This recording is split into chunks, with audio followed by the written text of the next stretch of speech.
Hey, everybody, and welcome to another episode of And Action Filmmaking Podcast. I'm Tommy DiNucci, as always, here with Mike Messier. And Mike and I had so much fun talking about the Mick and the Trick last week that we decided we're going to run it back and do part two of the Mick and the Trick. That's the movie that's out right now on Tubi, starring Peter Green, starring Jazz Villa, starring Robert Morgallo, just a really great cast. My man Oz Gomez. We're going to talk about the whole deal because last week, Mike, I feel as though we just kind of scraped the Mick and the Trick surface. Yeah, and this was an interesting time for us, Tommy. It was a time for everybody. October of 2020 was the filming. Richard Klein from Three's Company is also in this movie. And just the fact that a movie was filmed at all during the middle of the pandemic. And you and I were talking last night about this show, and these producers were able to make a movie during pandemic when at the time, buddy, there was no vaccine out. There was no sign of any end to this thing. This could have been the new normal as far as mask wearing, social distancing, uh, restaurants, you had to eat in the parking lot. All types of things were going on in October of 2020 that people have lived through. So it was impressive to me that a movie was being made at all. Yeah, it was a wild time. Like you said, lots of uncertainty, but nonetheless, we banded together and made this film, and I'm pretty damn proud of it. Again, this is one of those movies that it was a long time between when we actually shot the movie to when it came out. So there's that period of a couple, 2, 3, sometimes even close to 4 years where you kind of haven't seen this movie that you poured over and worked so hard on, and then you kind of can get to come back to it. And there's something about seeing it like presented from a big platform like a Tubi or like a Netflix or like an Amazon Prime. Like when you see it officially, it kind of feels like you're watching it for the first time. So I got that effect when I went to watch it, and we highly encourage anybody watching, if you haven't seen the Mick and the Trick, you should make an appointment to go watch that tonight on Tubi, because the best part about Tubi is it's free, Mike. That's why a lot of people don't realize this. Tubi was the number one watched platform in the world last year, and a lot of that has to do with it's right there. It's free. It's available for you on your phones, on your smart TVs. But this isn't a Tubi ad. We're not advertising Tubi. So let's get into the show. We're going to kind of burn through this because things are crazy, Mike. Right now, just to give you a little peek behind the curtain of my life. I'm spinning like 9 different plates at once right now. I'm working really hard to get through my notes on the Till Death, which is a movie that I directed back just a few weeks ago. Probably more than a few weeks ago. This was probably back in early June. But I'm getting through all the notes. Those notes have to get off to my editor so that my editor can make a sort of a cohesive cut that I've already kind of approved a lot of the takes in the movie. So I'm getting through that. It's taking a lot of time. I know exactly how far I am. I'm 36.8% of the way through all the rough footage. I'm a big numbers guy. For a person who's terrible at math and failed algebra a couple times, I love numbers. I love figuring out what percentage of completion I'm at. Sure. So right now we're at 36%. We got to really boogie on that. So I've got to do that. But all while I'm doing that, you see all these empty little boxes right here, Mike? Yes. These are my storyboards that I'm drawing up, and I'm currently just, I know Mike likes to do his artwork, so I'm kind of, taking a page out of his book, and I've got these storyboards from my movie that's about to be filmed later on in the fall. So between that and everything else I got going on, it's wild. We're going out of focus. We can't even focus on anything. There we go. My camera just adjusted. So we're going to boogie through. We're going to reminisce, but before we do that, we've got some of our old friends here. Stephen Hey, E. What's up, I haven't brother? seen Stephen. I'm just thinking we haven't seen Stephen E in several weeks, several episodes. So good to see him back. It's good to see Stephen back. Kim is here as always. What's up, Kim? How you doing? Always bringing a lot of positivity to our feed here. So yeah, let's start it off with a little bit of fun. Mike, I'm not even sure you know this part of the story, but the Mick and the Trick, what's so great about the movie is just all of the challenges it was up against. I love a story where like almost every challenge in the book was thrown at this production, right down to I'm not going to go too into it because I talked about it on the first episode, but we were staying in basically this um, out of use old folks home, for lack of a better phrasing. It was, a big building with lots of dormitories almost, and each room had kind of like a bathroom, and it was really nice. I mean, for a film company to stay in one location altogether, kind of, the majority of the crew was staying there, and some of the cast worked out really well because, if you think about it, an old folks home, they have a big kitchen, they have a big, common areas where everybody can hang out. There was a really nice sort of outdoor like fire pit patio hangout area where we were all kind of chilling every night. So it was a great building, and we were all kind of happy to be there, and that's a big part of it. When you're making sometimes when you're making a low budget movie, if you can have the accommodations above board, and if the accommodations are nice and the crew's got a cool place to stay and everybody's happy, sometimes that can help get you through some of the bigger challenges that might be annoying. Like, all right, this might be a tough day, but I've got a nice place to stay. I've got my own bathroom. I'm good to go for the next few weeks. Well, one morning we woke up, and like Mike said, it's pandemic, so you know everyone was coming back to life, including like municipal departments. Like the town of Reading, or it's probably a city, but the city of Reading is kind of knocking on our door in the morning, and everyone's kind of Oh, waking up. We're like, what's going on here? And it's some kind of town official or city official, and they're literally stapling like condemned signs on all of the entrances of the building. where you Basically, have 30 people from New England and various other states and are staying at to make a movie. yeah, everyone's here to make a movie, and the building has now been dubbed condemned. And we're trying to get some information out of this gentleman who's putting these condemned signs up, and he's basically being kind of vague with us. And he's like, "Well, look, you guys got, you kind of, I think everyone's got to get out of here." And he wasn't sure. He was like, "I'm pretty sure everyone's got to leave, and you probably should want to start getting your stuff together." And we're like, "What? Like, is this a joke? Like, is this for real? Like, we got another 2 weeks of shooting. Like, what do you mean we're condemned?" And there was another hotel that some people had stayed at, and Mike, I know you stayed there, and not that it was a bad hotel, I just didn't feel like moving. Like, I liked this place, my stuff was kind of set there, and I guess the building might have, I don't know if it was like a threat of asbestos or mold. Someone might have said mold, whatever it was. The reality is, what I think it was? It was an old building that hadn't, whoever ran the place hadn't probably spent the money to get the building like properly inspected or properly whatever. So Right. I think it was one of these things where like, oh, okay, we can go back to work now. First order of business, let's shut this abandoned old folks home down. So it was kind of funny. And I remember Robert, our producer, kind of came to us in the morning, and he straightened it out, and he talked to the city, and they figured it out. And basically Robert came forward, and it was kind of a fun moment. It was like a movie moment in itself. And he went to the majority of the crew and the people staying there, and he was like, "All right, listen, you are allowed to stay here. I talked to the city. We can stay here. But if anyone doesn't feel safe or comfortable here, we'll put you in the other hotel."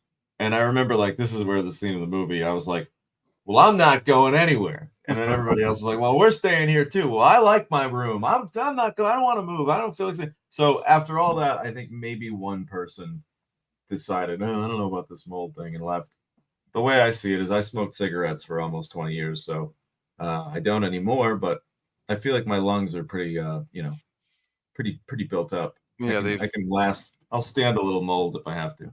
you've built up an immunity to mold with tar, and that kind of what you described, that scene of everyone rallying behind the hotel or the village, the home there. It reminded me of something like Bill Murray and Meatballs or some other summer camp Caddyshack type of thing, where Animal House, heck no, we won't go type of deal. Yeah, we just, I mean, hey man, like it's such a pain in the ass to move all your stuff, especially when you're in a hotel. You've already taken everything out. I don't know about you. I'm one of those guys who, if I'm gonna do an extended stay, I'm gonna use that hotel furniture. I'm gonna put my shit in the actual bureau. I'm gonna take it out. Right. I'm gonna have drawer access. It just makes me feel a little more at home, and it's a little more organized than having to like live out of it. I hate living out of a suitcase, you know, because then you put something on, you're like, is this clean? Did I wear this? You lose track. Gonna I've let's learned use that furniture. a little trick for travel, Tommy, is bring a laundry bag with you when you travel, and as you use stuff and it's like, okay, totally can't wear this shirt There you again, go. you throw it in the Throw laundry it in bag. the You throw it in the bag. So I don't know if you can hear it on my audio, but it is just downpouring right now, which I love. My favorite days are rainy days here. Um, but I will say, this is my little segue into, we were definitely blessed with great weather on the Mick and the Trick. You know, like thinking back, man, weather really is this kind of, it can ruin you, or it can really like just be your best friend. Again, you know, you've got a really tight schedule. You've only got X amount of days to shoot this movie. If you have an outdoor scene scheduled and it's a downpour, you can't be filming that scene. You might not have the opportunity to say, all right, well, we'll just shoot this tomorrow, or we'll shoot this next week, because A, there might not be another day scheduled where you even have that location, and B, you might have to film something else that day, and it's going to really create an adverse effect to them dominoes playing out. So we're in a situation where like we really need that cooperation from the rain, and you know, from the weather, I should say. And I don't think it rained one day. It was beautiful weather. We were in October. It was the end of October, but we had that kind of unseasonably warm fall where, you know, the fall was still kind of you know, still warm out there. And I just remember a lot of just beautiful days where you know, you could get away with just having your little light jacket on, good to go. Yeah, I mean, I remember in somewhere in a Walmart or something. I think it was a Walmart actually in North Reading, buying a jacket that I used for the movie, a jacket which I still have to this day. So I thought that the town was really nice, buddy. You know, and you know, being there longer than I expected to be. Like I said, I hung out at the hotel a whole lot because there wasn't a ton of stuff open. But just being there, I think even through Halloween and seeing the World Series on TV at the time, it was definitely fall. But you're right, it was a pleasant fall. It was a lot of you know, sun and but mild in the 70s. And yeah, man, you're right about the weather. That is like Yeah, a it was factor. beautiful. You can Yeah, get so boned, for lack of a better word, if it just downpours. I mean, we were shooting that scene on the roof that we talked about. Imagine if it just started pouring when we were shooting a scene like on a rooftop. You know, anything could go wrong. Hey guys, we got a nice shout out here from the man himself, Robert Morgallo, who not only produced this film and wrote this film, he also is one of the stars in the movie, playing. And I'm not just saying this because he's on the line, but his character in the movie is by far one of my favorites. He plays basically the Cuban uh, crime lord in this movie, who is trying to get our assassin, the Mick, to do one more job for him. And he just really nailed this role. There's a fun moment. This is kind of a fun story with Robert in front of the camera. We shot this home that we were shooting in. And when I say home, that's probably not the best word for it, because I say old folks home, which it was at one time, but prior to being an old folks home, it was this beautiful estate. Like, you know, probably some very wealthy person probably lived there, you know, 100 years ago. Just picture like a massive, almost like Professor X's mansion in the X-Men. You know, it's like a beautiful building. Um, and it had this great room where it was like this parlor with this beautiful woodwork everywhere, and you know, just beautiful fixed lighting fixtures, and there was this grand piano sitting in the corner.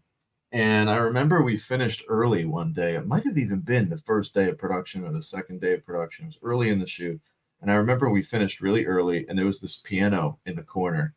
And I said to Robert, I was like, "Hey, Robert, can you play the piano?" And he was like, "Ah, yeah, enough, you know, like to, yeah, like I'm not a concert pianist, but I can play something to make it look like I'm playing something." And I was like, "That's all we need, because we're gonna loop something over anyway later in post." So I said, "You know, what would be really cool if we had this moment where this, you know, kind of intense crime boss has been responsible for killing people in the past. it'd be nice to see a moment where he's just like having a moment to himself, playing the piano. We lit some candles. We got some nice, quick thinking production design, and it almost looked like this like music video for a beat, where Robert's character is just kind of like looking ominous playing the piano, and we used it in a couple of these like flashbacks to kind of depict who this guy is. So that goes to show you, just a little filmmaking tip there, lesson. If you see something cool in your location, it might not be in the script, but you might want to figure out a way to work it into the story just because it's there. It's production value. Again, get creative and be like, even if I only use this, because I think we only used this piano shot once or twice for literally 10, 20 seconds. But that 10, 20 seconds, if you do that enough and you keep adding up those great moments of 10, 20 seconds of beautiful, production, you're going to have a good movie at the end of the day.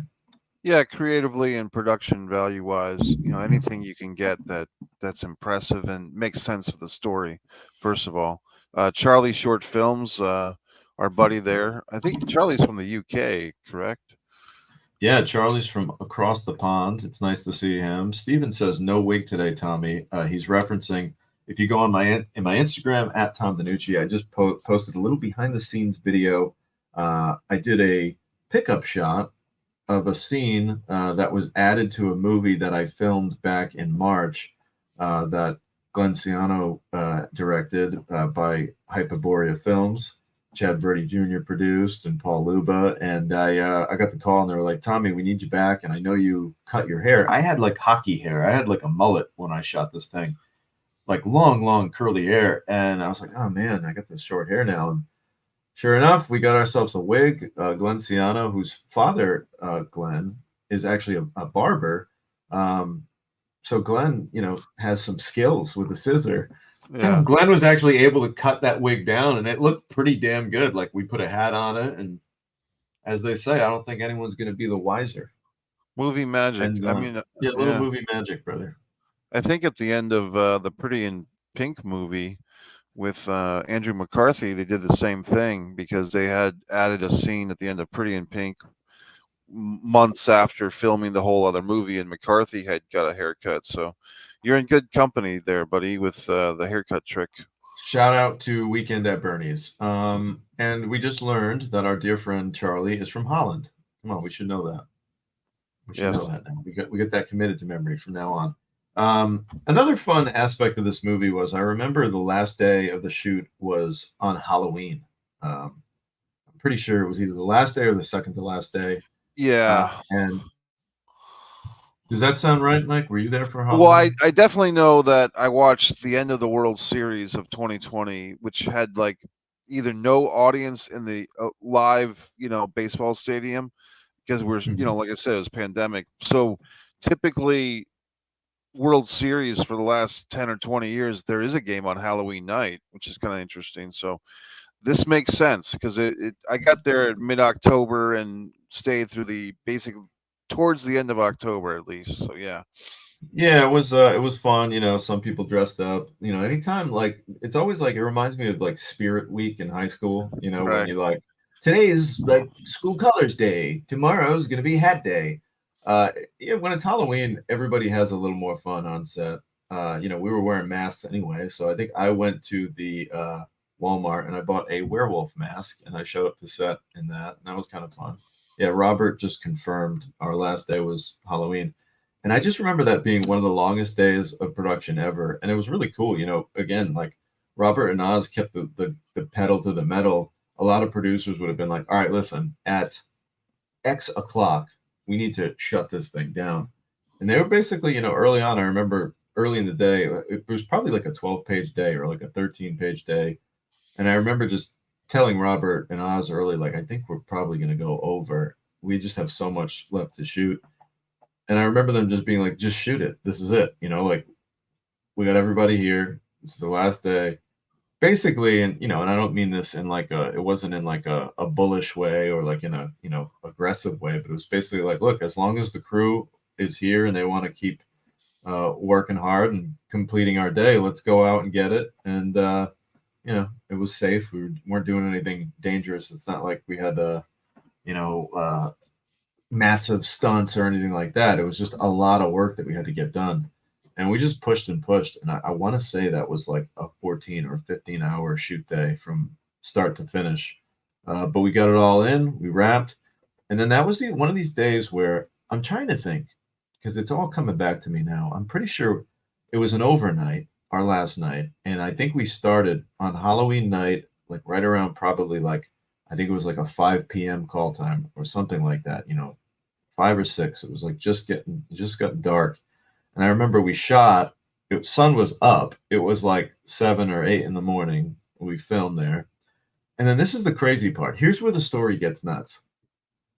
Nobody slept. We all wrapped out of that building. And the majority of us went back to our place where we were all staying, the old folks' home. And it was again like a nice, unseasonably warm day. And we just partied like outside, literally just like drinking beers, hanging out, nothing crazy, just like eating food, hanging out, having fun, listening to music, literally until it was dark out. Like I remember like it just kept going and going and going. And like, it started thinning out as the afternoon went by. And then like I remember like around, it was nighttime and it was like me, Robbie Savage, and like a couple other people. And we were just like, how the fuck like how are we still a lot like up right now? Like I remember walking off to like, probably like take a piss in the bushes or something. Forgive me for my my animal nature. Oh, But I remember just like, apologize to the bushes, buddy. Jeez. yeah, I'm over there in the bush and I'm just having this private thought. And I like look at my watch. I'm like, it's 5:30, and I'm like doing the math, and I'm like, I've been up for like 24 straight hours or Yeah. longer than that because we got to work at 5, and I'm like, and I was like, I was pretty proud of myself. I was like, I could still go if I had to. I was like, I'll shoot another 6 hours right now. Yeah. So when you've got adrenaline and when you finish a movie, when you wrap a movie, you get this. At least I do. I get this like crazy rush of adrenaline that's like you couldn't. And there's not a drug on the planet that could kind of give me that feeling.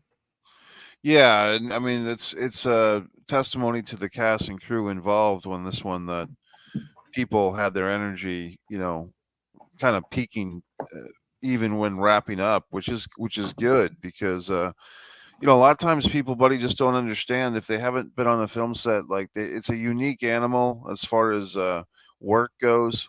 Like when you say 12, 15 hours days, some people might hear that and say, "Oh, yeah, but you could have left and come back the next day." Well, in this situation, there is no next day because people are there for a specific amount of time, and once that's up, people have already booked their next gig, perhaps crew or cast, and so it's a really interesting challenge to make a film under any circumstances. But with this, to harp on it a bit, I mean, the pandemic was such a obstacle for people getting stuff done, and to even get this done was an accomplishment. Yeah, and the other thing too, it's like, you mentioned a good point. It's like, no, there is no tomorrow. We can't bring anyone back because it's a monetary thing too. Like, forget about like if people are booked. Like the reality is, and this is what people will never understand. And I try to explain it to people, and I know people realize like, oh, movies cost money. And it's like, no, you have no idea how much they really cost. Hold on, excuse me, I'm choking. I'm gonna hit my mute button here. And Yeah, I'll talk a little bit. Tommy's recovering. Yeah, for Mm, okay. okay. So Hey, I'm back. I'm back. I had to get rid of something, if you know what I yeah, we mean. heard that, buddy. Yeah, very good. Sorry guys. Hey, it's a little rainy, but basically, like even a low budget movie, you're talking like, let me get focused here. Let me make this real intense. Even a low budget movie, you're talking like literally enough money gets spent on a daily basis when you add up the cast, the crew, the food, the gear, the rentals, everything else, the location fees. You could literally buy a car every day. You could buy a new car. Oh, day one, buying a new car. Day two, buying a new car. Day three, buying a new car. All the way through to day 15 or whatever. That's how much money each day is. So to say like, all right, we're just going to tack on another day, it's like that could be literally tens of thousands, if not $100,000 on some movies just for that one day when you break it down throughout all these different expenses. So yeah, Mike, there to use the late great, um, you know, Carl Weathers' line, the Apollo Creed from Rocky. There is no tomorrow, and then it echoes. It That's echoes. It echoes. from Rocky 3, prior That's to right, the brother. beach training scene. Yeah, and I was thinking about this, Tommy. You know, I saw a movie yesterday in the theater, which was clearly a lower budget film, but they did go through and they got like Kevin Sorbo and our buddy Eric Roberts, and even Cuba Gooding Jr. had a role in this movie called The Firing Squad. And you know, I'm not tearing down their movie, but like just watching their movie, I could see like, okay, they brought Cuba in for 2 days because he's got like about a half day's worth of interiors in the movie and a half day's worth of exteriors, and they probably made him, you know, gave him a bonus day, right? And they probably had Eric for just 1 day. And you know, so it's interesting how you can kind of see once you've been on some sets of various budgets, how things go down. And to tell you the truth, Tommy, something like the Making the Trick, although it is a low budget by Hollywood standards, for a lot of filmmakers, this would be a huge budget. You know what I mean? Because people Sure. sometimes It's make all relative. Listen, man, money in general is just relative. You know, the millionaire with a boat has a friend who's got a, the billionaire with a much bigger boat. You know, it's all relative. You're right. Like there are plenty of students that are probably, dying to get their hands on $5,000 to make their movie. You know, when they hear some of these numbers, they're like, "How dare you call that low budget?" And it's like, yes, but everything's relative to the scale that you're working with. Now, let me ask you this, Tommy, just as a step away from this movie in particular, but what would you estimate if you had the same script that went from non-union to union? What do you think the budget multiplies by how much roughly? It's so hard to say, Mike, because every union's different. But it's a considerable amount. I would say off the top of my head, like you could be talking 3 to 5 times the number. It's a massive chunk of change. Also, shout out to Reading where we filmed the movie. Mike, I always found this to be kind of fun. And actually, the first time I tested for COVID down there in Reading, I went to their baseball stadium. But the Reading Fightin' Phils play, and they are the AA affiliate of the Philadelphia Phillies, which makes sense because Philadelphia is 45 minutes down the road. So if they got to call somebody up from AA, it's a car ride. They put them in a car and get them right to Philadelphia. But what I think is so cute, you should really, if you're a baseball fan, take the time to look up the Reading Fightin' Phils because they've got this adorable bird who's got his hands up, ready to fight. He's a fighting Phil. And they're not the fighting Phils with a G. They're the fight-in Phils, and I think that's adorable. And They're apostrophe. These guys don't even have an apostrophe, Mike. They have no bearing for it. They say, "Fuck your apostrophe. We're just the fighting Phils." They don't even care. Wow, that's hardcore.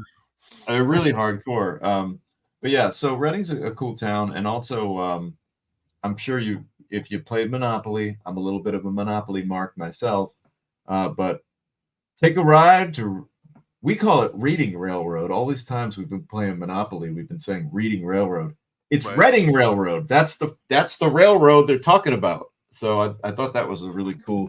We actually, Robert and I, one of the first days I was there, we took a little walk down to where that Reading Railroad is. It's a historic little place. Not to split hairs, Tommy, but the whole time I thought we were in North Reading, Pennsylvania. Is that this? I mean, I know it's the difference between North and no North. Brother, your hotel might have been in North Reading, but we were in actually the town, the greater Reading area. Let's talk about Federico Castelluccio a minute. Federico is a really great guy. He kind of, I don't think we really talked about him too much on the last episode, but he's really great in this movie. And as I watched it back, I was like, just kind of thankful again to have him on the squad. We talked a lot about Peter last week. Peter had his ups and his downs. We had some fun times and certainly some memories were made. But the nice thing about Federico was just he was kind of an anchor of this cast, and he was very grounded. And despite any kind of waves in the water, he maintained a pretty chill disposition throughout, and I'm really thankful of that. And he kind of just weighed the whole movie down a little bit in a positive way. When I say he kind of, again, he anchored it. And Mike, you have a great scene with Federico, and not just putting you over, brother, but I think that's some of your best acting that you've ever done in that scene. There's a really funny moment where like you've got a broken leg and you're just selling the broken leg so well, and you're kind of berating this cop and you're kind of swearing at him and you're like, just call the fucking ambulance, you fucking asshole, or whatever you say. It's really funny because it's like, yeah, man. I mean, if your leg was shattered, you probably wouldn't be caring what you say to this cop. You're just like, get me in an ambulance. I gotta get to the hospital ASAP.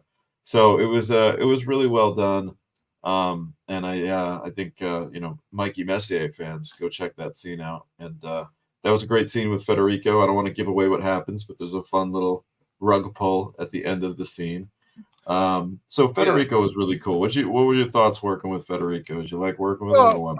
I was very excited. You know, I was a fan of The Sopranos, obviously. Thanks, Tommy. And so for that particular thing, I remember, you know, for me, and every actor is different. For me, I remember I like to kind of costume up, you know what I mean? Like I like to kind of know what I'm wearing. So I had gone out, and the other thing for me as a man of stature, you know, 6'2.5" and whatever I weigh at the time, I find that I typically just like to get my own costumes whenever possible because, quite honestly, you know, casting people or costume people typically, oh, he's a big guy, we'll get a size 2XL T-shirt. Well, I'm going to really need a 3XL, and people who are mid-sized or smaller never understand that concept. Like, okay, if you're a size medium, if someone gave you an extra small, you wouldn't be too comfortable.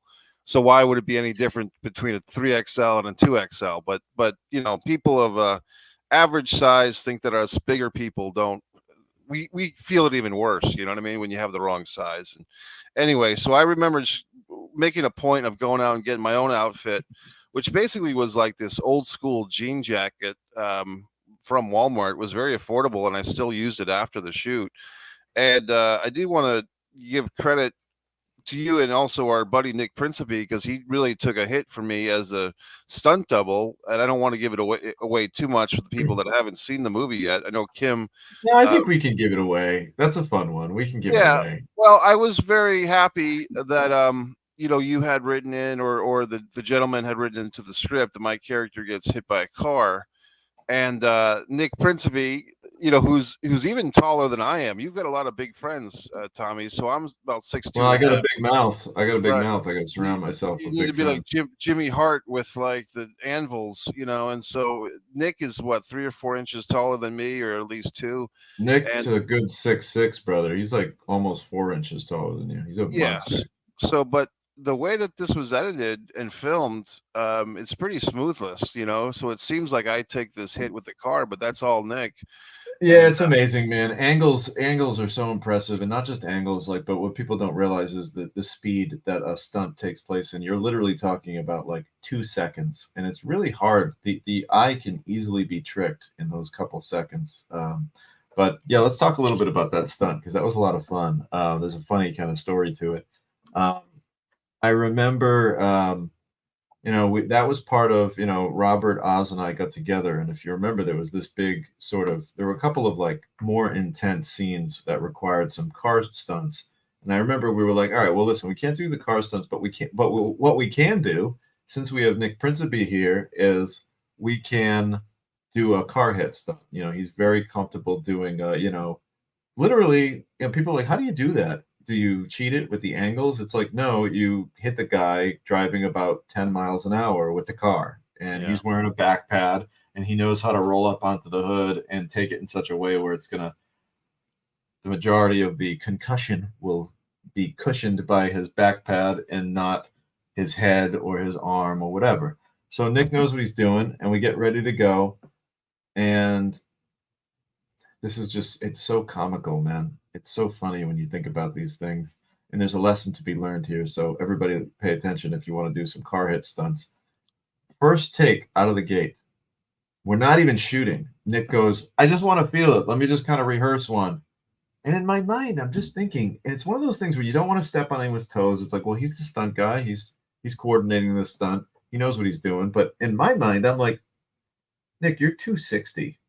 You're going to jump onto that hood even if you don't hit the glass, like the impact of you hitting the hood is going to crack the fucking windshield, most likely, right?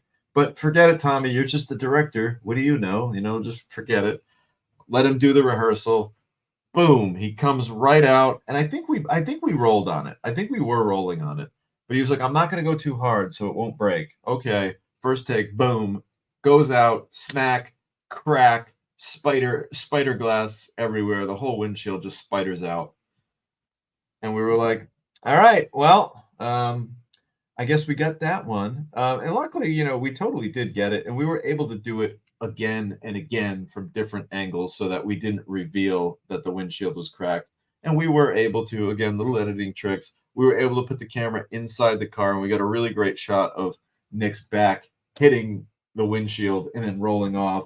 So it's okay if the glass is already cracked in that particular shot, because your in point and the edit, he will have already had struck the vehicle, so then it's okay to see the crack. So it worked out really well. It was just funny because, I remember Robert was like on the phone with like a glass company, and like it was like a Saturday, Yeah. and it was one of those things where he was like, yeah, I don't think this is gonna happen. And I was like, don't worry about it, we'll figure it out.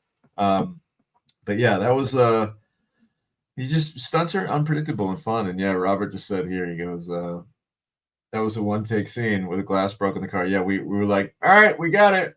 Yeah, Yeah. it was a not. Oh, I remember just standing by and watching, Nick take the hit, so to speak, and trying to kind of interpret that pain, or in this fictional world of what would it feel like to get hit by a car, for Delante, the character I was playing, and then with Federico, one thing that was kind of interesting, Tommy, was you had, I had the script well in advance. I was working on the lines.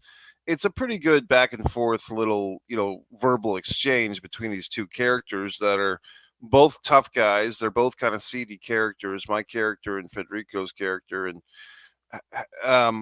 how do I approach this scene as an actor? I didn't really want to be too chummy with Federico, because in this plot of this film, as far as I could tell it, Delante and his character, the police officer, had never met each other before. So they're basically thrown into this life and death crisis of power and who's got control and who's going to get information out of who, and a lot of who's depth in there, buddy. A lot of right. depth you put into this.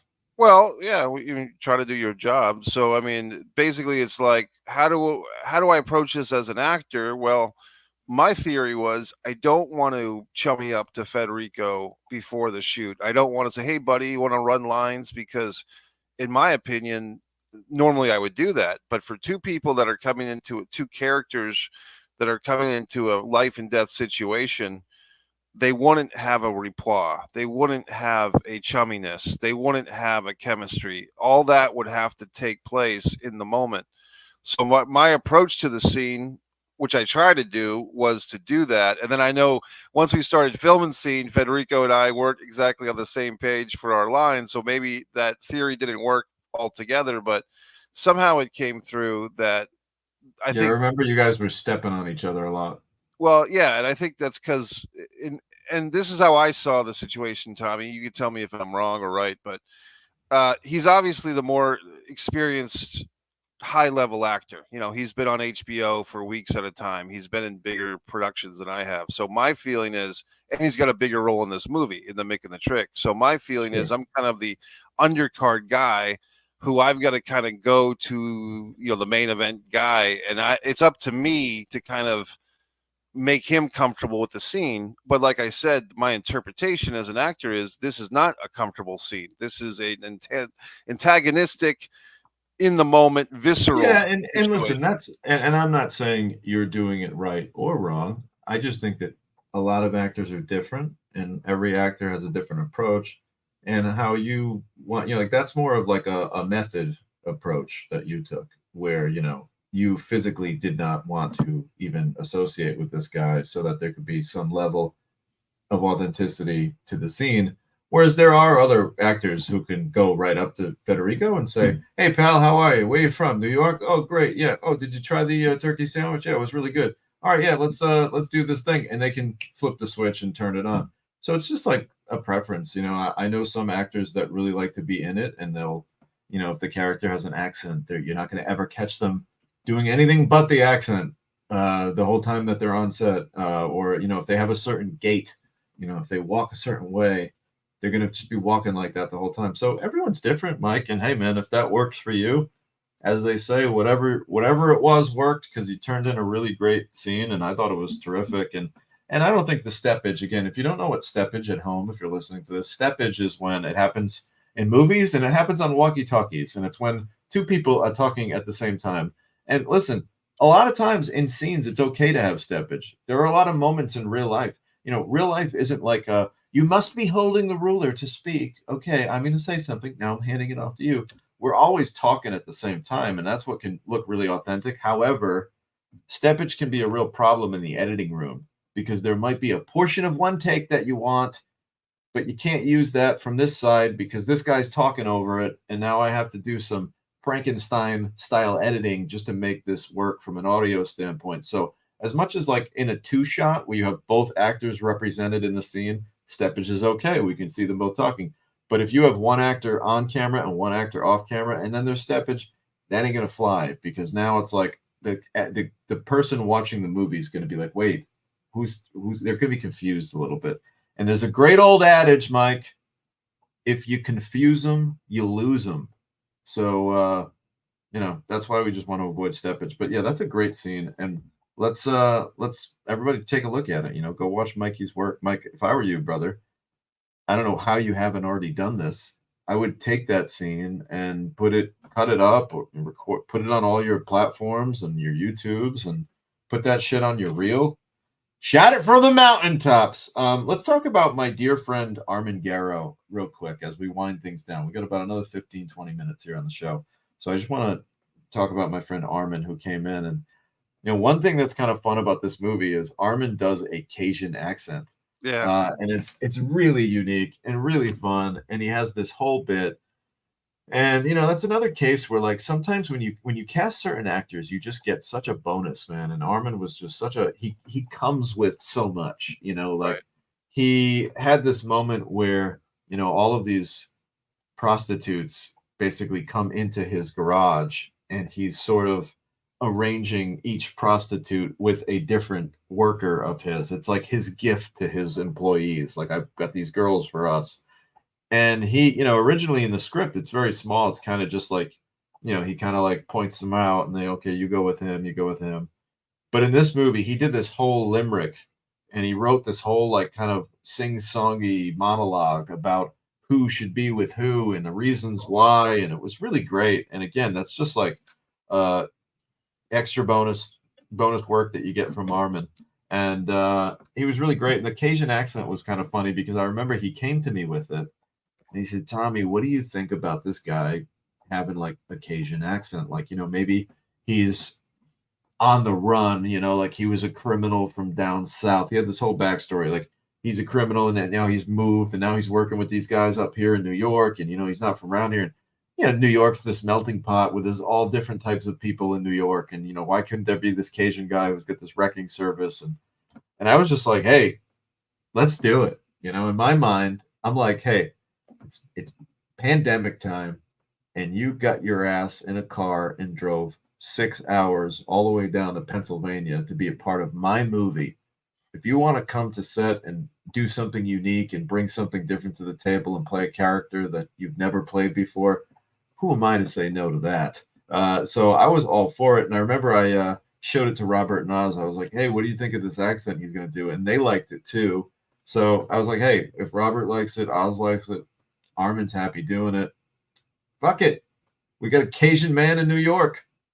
I wanted to talk about, I think he had what you used to call pork chops as far as the facial, like sideburns that are more Mutton like chops, baby. mutton chops. Yeah, I like those. And yeah, I was happy to see Armin in the movie because I don't think he and I were there at the same time. So it was nice when I saw the movie on Tubi that Armin pops in and he's and I think with New Orleans, man, it just seems like this is kind of this place in the United States where rules are different and morals are different. You know what I mean? Like It's a little not Wild Westy. It's a little yeah, Mos Eisley Space Cantina.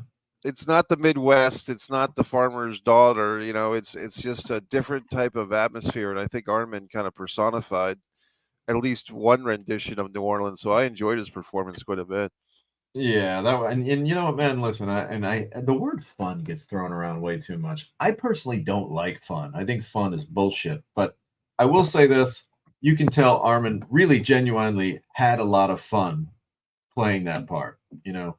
To me, fun is like if you're having fun, you're not working. What are you doing? I don't It's not like the word. fun.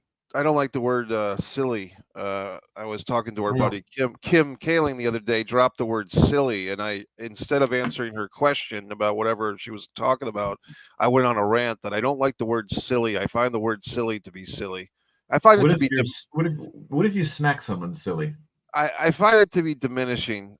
Slapping someone silly. I don't. I still. I just the word silly to me when people Gets use you. it, it upsets me because it sounds like it diminishes whatever's being talked about. You know what I mean? What about fusilli pasta? That must be a It's a type. Cranston thing, buddy. It's a fusilli is a type of pasta. It's very anyway. Okay, let's talk about Darlene Trejo. You know, there were a lot of masculinity in this movie. A lot of guys in the movie. So Darlene kind of came in and anchored it down and played a very solid kind of understated performance as this detective who's just kind of been after the assassin played by Peter Green, just on the hunt for him the whole movie. And again, certain characters need to be like a metronome in a movie. And I think that, and I don't mean that to say like it was a boring performance because a metronome's just tick tock, just kind of setting the tone. But it was a very important performance for her to have that kind of grounded metronome like performance that could just kind of tell the story throughout from start to finish while we have all of these other wild, vibrant, like we just discussed, Cajun characters, and you've got Cuban drug lords, and you've got, like almost every character was so big. You get this Right. Irish Fred Sullivan playing the Irish mob boss. Those characters were all so big and kind of, present that it was nice that Darlene kind of just she was almost like just the facts ma'am, kind of, to use that old cliche line. And I really like what she did in this movie. Sometimes I use the term straight man, or in this case, straight woman. You know, like the person who, like the Abbott and Costello. I think it was Lou Abbott was the taller, thinner guy. He's the guy that's moving things forward at a nice pace, and then the comedian, more of like the silly clown type, is bouncing around the place. And like Janet on Three's Company, going back to Richard Klein, like the Janet Sure. character was always the one that kind of kept things on a nice pace, while Jack was chasing after Chrissy in the shower or whatever it was. So Jerry she, Seinfeld on Seinfeld was kind of the yeah, straight man in that situation. right. You got Kramer and you got Newman and even George are all these clowns, and Jerry's kind of the straight man to all of them, and to a lesser extent Elaine.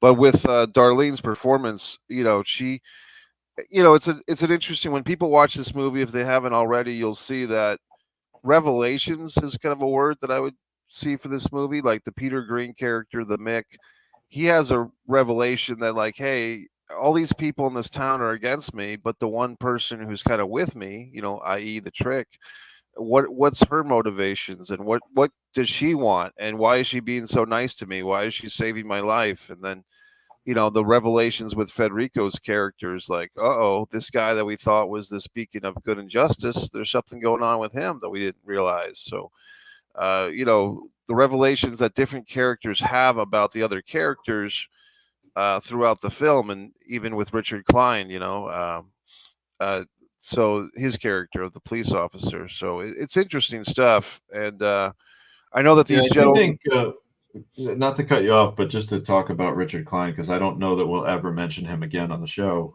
moving forward. But one thing that I really liked about Richard Klein's performance is I don't think anyone sees him coming. Like when you see his scene in the beginning of the movie, he comes off as just such the squeaky clean, like any day now I'll be retiring kind of chief. I don't think anyone expects him to be, in the room with John Fiore making some kind of a illegal deal at the end of the film. So Klein really nailed it. And there is one thing that I will say about Richard Klein, a quick story, and I appreciate him for this, and I understand. But like I remember day one, he was like, because Richard Klein didn't die in the original draft of the script at the end. Right. I don't think he did. Robert, forgive me if I'm wrong, but I don't remember him dying at the end of that. And I was like, I really think he should die. I think it just gives us so much, more. It's tragic, like Darlene's character has to like watch her boss kind of fade away. Not only does she find out that he was a dirty cop, but she watches him die right before her eyes. I thought that added a lot of drama. And I remember Richard Klein not being with it at first and saying, yeah, I don't think I need to die. And then if you've heard my self-storage episode, Yeah, you're on having my first flashbacks to Eric Roberts. man, I had exactly, Mike. I had Eric Roberts flashback when he said, "I'm not dying today, boss," and I just said, "You know what?" And I explained it. I didn't get like angry with him, but I was like, "Nah." I was like, "Richard, listen, you have to die." I was like, "That's the ultimate," because then your character, who in the beginning is talking about Santa Monica, California. When I retire, I'm gonna go out there and just live on the beach. Like it makes it so much more tragic because now we know like this guy who was a cop his whole life and did all these great things, probably did a lot of great things, his whole team loves him, but then just that little bit of darkness makes it so that he doesn't get to live on the beach and he doesn't get to live out his days on the beach in Santa Monica. He gets killed at the end of the movie.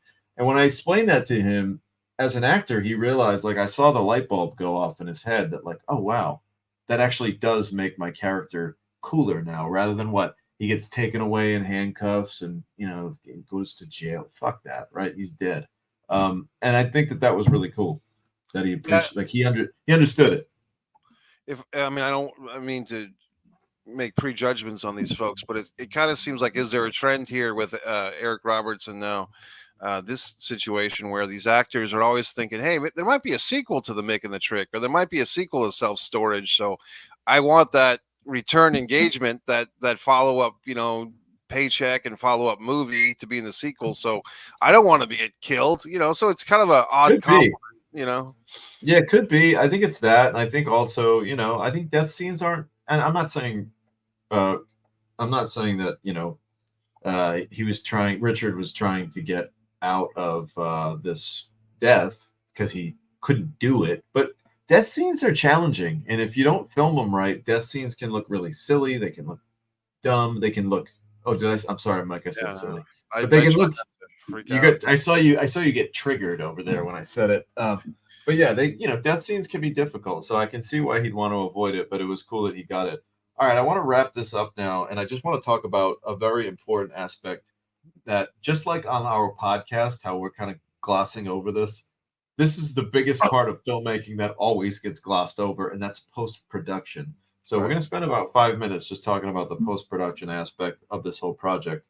I remember one of the last days, or second to last day, I'm talking to Robert and Oz, and I'm like, so guys, what are your plans for post? And, I run Woodhaven Media is a post house as well, my company. We've done post on several films. So I kind of pitched myself to Robert. I said, well, hey, listen, Robert, I would love to know that, this movie's not going to get shipped off to some editor that's going to kind of do a ho-hum kind of a pass. And, okay, well, you guys paid me for 6 weeks, so this is what you got. And I'm walking away. I pitched my company because I knew that, like, yeah, it's not going to be a massive fee. It's not going to be a crazy budget, but I know that, like, this is my movie. I'm not going to not finish it. I'm going to make sure that it, gets to where it's got to get to. And I knew that I could watch it like a hawk because Robbie Savage was going to edit it. And we brought on J. Antonio Figueroa to edit as well. And they were a great team. And those were some really fun days. Robert and Oz hired my company, Woodhaven Media, to do the post. And almost right away, we got to cutting. And I remember at the time I was editing 2 movies at once. I had Robbie working on Knockout Blonde, which is a documentary that actually just got released. We're going to talk about that more maybe next week. And then I had Mr. Figueroa in the dining room here, and he had his editing set up over there. So it was a really fulfilling time for me because I remember, like, I love making movies. It's like my favorite thing on the planet to do. So being able to, like, bounce from the porch to the dining room, going working on Knockout Blonde with Robbie in this room, and then okay, make this cut, do this, and this, and then boom, I bounce over to here and be like, let me see this scene. Oh wow, that looks awesome, man. Change this and this. What? All right, we'll push it on that. Oh, that's great. Back to that room. So it was just like a really fun time. And I remember those guys just put a lot of work in. And shout out to J. Antonio Figueroa. Shout out to Robbie Savage for getting that through. Really great music in the Mick and the Trick. There's a song called, well, first off, shout out to David Bateman for doing the score. David Bateman's a composer who I've worked with probably a dozen times now, and every time he just nails it. We've got a great rapport, great communication back and forth, and I just love the work that he does. It's all very specific to the genre that we're going for. This is a 90s movie, you know, it's kind of set in that era, so that the score itself kind of has some 90s action vibes, which is really cool. A company in Canada, a very small team called Purple Dog Media did, or maybe they're Purple Dog Productions. I know they're Purple Dog, and they're up in Canada, and they handled all the audio work. So really, the fascinating thing about the post on this movie, it was a very small team. I mean, I don't know exactly how many people work for Purple Dog, but I want to say it's probably, you know, working directly on this film, maybe 3 or 4 people with Purple Dog, Robbie, Ant, Dave Bateman, myself. You're talking about like maybe a couple other people here and there that I might have missed, but really like under 10 people. You know, it's amazing. You know, you got 100 people or more to make the movie and put it all, you know, actually produce the production. And then it all falls on the hands of just like a half a dozen people to kind of put these pieces together and get it out. And we talked about this on last week's show, but I just want to stress it. It was a long time coming to get this movie out. It took us years. You know, it was a couple years between when we said, all right, we're picture locked, and the guys approved it, Robert and Oz approved it. And then there was a couple of years where, you know, they were, as they say, pounding the pavement and looking for the right deal for this movie and trying to find the best home. And I'm just so thrilled to see, just the other day on Robert and Oz both posted on their socials, there they are talking to freaking Mario Lopez promoting the movie, The Mick and the Trick. Like, I'm watching Mario Lopez, you know. Saved by the Bell. Saved by the Bell. I loved AC Slater. Who didn't? If you don't, you got a problem. Preppy. Yes, exactly. Seeing him talking to my friends, Robert and Oz, about a movie that we all made together, I couldn't have been more proud to see it. And I'm so happy for this movie. And it kind of just goes to show you, not to sound corny, not to sound like John Cena, but never give up, because, you know, there's always a home for your film if you work hard enough. And yeah, Robert, just shout out to Sugar Honey Iced Tea. I'm not sure the artist who created that, but there's a really great, Robert, help us out. Who did Sugar Honey Iced Tea? Because that's sort of it's the theme of the movie. And it's got a real catchy kind of melody, really great, just a really great song to kind of sort of encompasses all of the whole tone of the movie. Well, Sugar's in the name of one of the characters too, correct? Exactly. And, Eric Johnson. Sometimes a small group is more desirable than a lot of people not doing as much. It's true, man. You know, they say strength in numbers, but there's nothing like having a tight, efficient team. And that's one thing. Say, well, with Robert and Oz and yourself and other people, you know, when you make movies, it's like you're putting this leap of faith that your hard work up front, your money in some regard up front, is going to have a payoff towards the end, you know, and the thing is, you don't know that. I mean, sometimes you do if you have these deals locked in beforehand, which is always for the best, but sometimes you don't, especially if you're a first-time producer. You're going into this battle and you're investing hundreds of thousands of dollars, if not more, other people's money, your time, your effort, you're extending relationships and favors, and you're just hoping that you can get that to be released or that theatrical release or straight to DVD or cable, whatever. But it's really a leap of faith in some regard. It is. It really is. And they took that leap. And I think everyone involved is happy that they did, because we've got something we're all proud of. So, guys, we're nearing that 1 hour mark. Quick shout out to Lydia Britton. I think I'm saying that right, for writing that song, Sugar Honey Iced Tea. We had a blast talking about The Mick and the Trick. We can't wait to join you again next week. We're going to have a whole fun new topic for you. Thanks for joining us, Robert. Shout out to Oz. You guys did an amazing job. Thank you for everyone listening and commenting along in the chat. If you haven't already, please subscribe to the channel. And we look forward to seeing you next week on And Action Filmmaking Podcast. Bye, guys. Have a great week.